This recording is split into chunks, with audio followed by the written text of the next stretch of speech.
Hello friends, जैसा कि आपने मेरी आज की वीडियो के टाइटल में देखा होगा, ये आज की वीडियो जो है ट्रांसक्रिप्शन पैसेजेस के बारे में है या उन पैसेजेस के बारे में है जो हम डिक्टेशंस के लिए लेते हैं। इन पैसेजेस के बारे में बहुत सी कंसेप्शंस हैं जिसको मैं हिंदी में कहते हैं धारणाएं, और मैं कहूँ तो मेरे हिसाब से वो मिसकंसेप्शन भी हैं, वो कुछ उसमें गलत फहमियाँ भी हैं जो एक कैंडिडेट जो भी शॉर्ट एंड सीख रहा होता है उसको कंफ्यूज कर देती हैं। तो इस बारे में मुझे इंडिविजुअल तो क्वेरीज आती रहती हैं और मैं उनका रिप्लाई देता रहता हूँ, लेकिन आज मैंने उन कुछ विषयों पर अपने विचार देने के लिए ये वीडियो बनाई है आपके लिए। तो सबसे पहला जो पॉइंट है जिस बारे में मुझे बहुत सी क्वेरीज आती हैं जनरली, वो ये है कि हमें सर कैलाश चंद्रा मैगज़ीन के कितने वॉल्यूम करने चाहिए और प्रिपरेशंस के लिए, स्किल की प्रिपरेशंस के लिए। तो जैसे मैंने पहले भी कई इंडिविजुअल रिप्लाइज में कहा है और मैं आपको दोबारा ये चीज़ कहना चाहता हूँ कि मेरे हिसाब से ये ज़रूरी नहीं कि आप कितने वॉल्यूम कर रहे हैं उस मैगज़ीन के। जो इम्पॉर्टेंट है वो ये है कि आप कितने अच्छी तरह से कर रहे हैं। जब तक आप किसी भी ट्रांसक्रिप्शन से, किसी भी पैसेज से आप ज़्यादा से ज़्यादा हासिल नहीं कर सकते तो उसको करने का फ़ायदा नहीं होता। इन द सेंस कि आपने उसमें से कितने डिफ़िकल्ट वर्ड्स आपको जो नहीं आते थे उनकी प्रैक्टिस की, कितने आपको नए फ्रेजेस मिले उसमें से आपने उनको प्रैक्टिस की, उसके बाद कितने वर्ड्स जो थे उसके आप मीनिंग देख पाए। ये सभी चीज़ें जब इकट्ठी होती हैं तो तब उसमें से हम एक आउटपुट मिलती है। किसी भी ट्रांसक्रिप्शन से अगर हम कुछ गेन नहीं कर पाते तो हम उसको सब्सिक्वेंट जो ट्रांसक्रिप्शंस आती हैं अनसीन, हम उसमें उसको यूज़ नहीं कर पाते। तो मेरा ये मानना है कि आपकी एक्यूरेसी जब तक नहीं बढ़े तब तक उस ट्रांसक्रिप्शन को अच्छी तरह नहीं करेंगे तो उसका फ़ायदा नहीं है। अब वो चीज़ जो है वो आपको 2 वॉल्यूम में भी मिल सकती है, 5 वॉल्यूम में भी मिल सकती है, और हो सकता है 10 वॉल्यूम से भी ना मिले।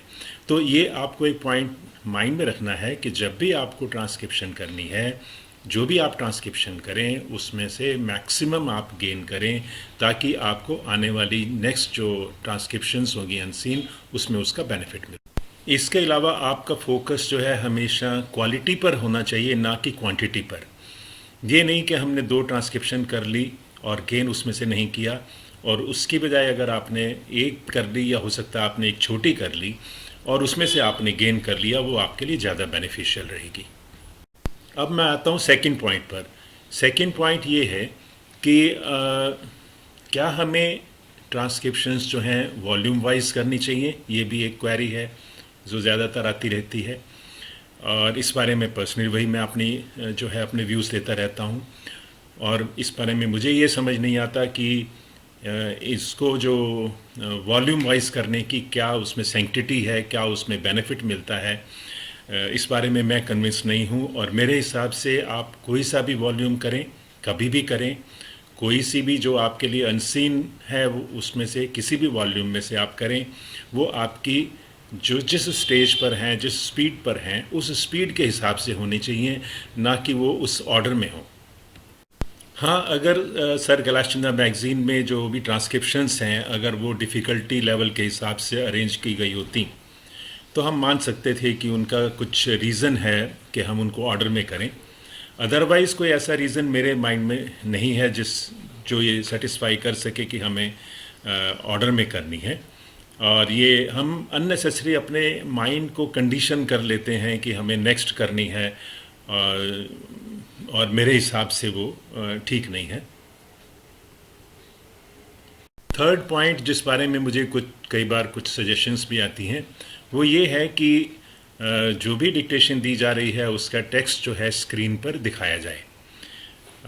पर्सनली मैं इसमें बिल्कुल एग्री नहीं करता, और उसका रीज़न भी है मेरे पास ये कि जब हम डिक्टेशन ले रहे हैं तो हमारा फोकस जो होना चाहिए सिर्फ सुनने पर होना चाहिए, और हम अगर उस दौरान में किसी भी चीज़ को देखते हैं तो नेचुरली हमारा माइंड जो है डाइवर्ट हो जाता है।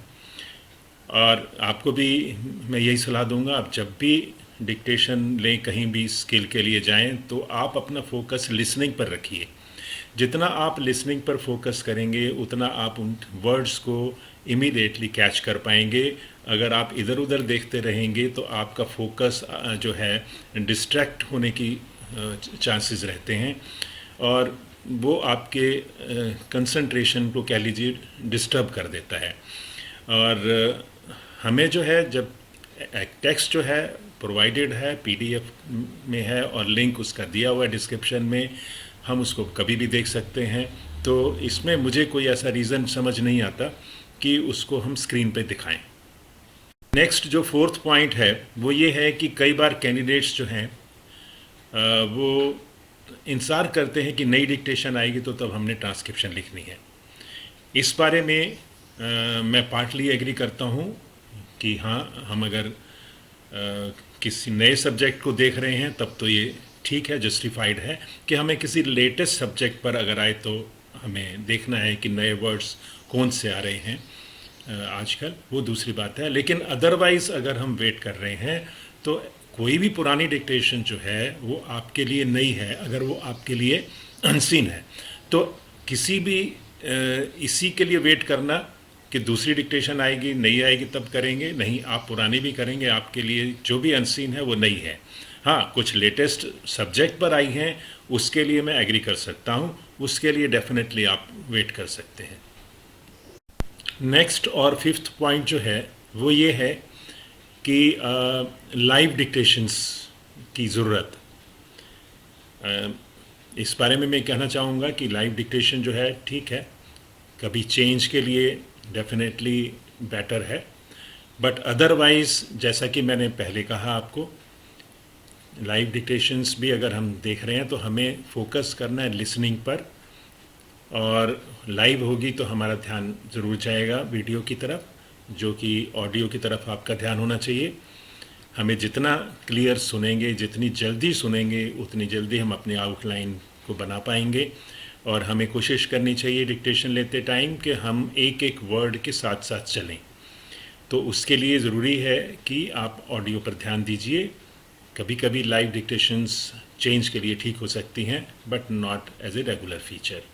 This is what is my belief.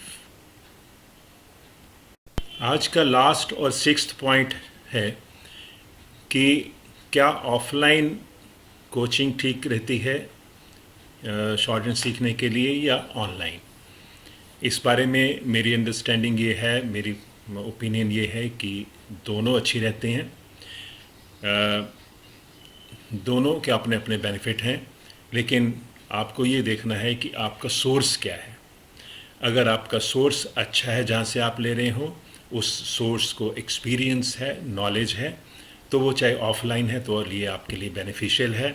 लेकिन अगर वो नहीं आपकी रिक्वायरमेंट मीट कर रहा तो ऑफलाइन भी है तो वो इतना यूज़फुल नहीं होगा।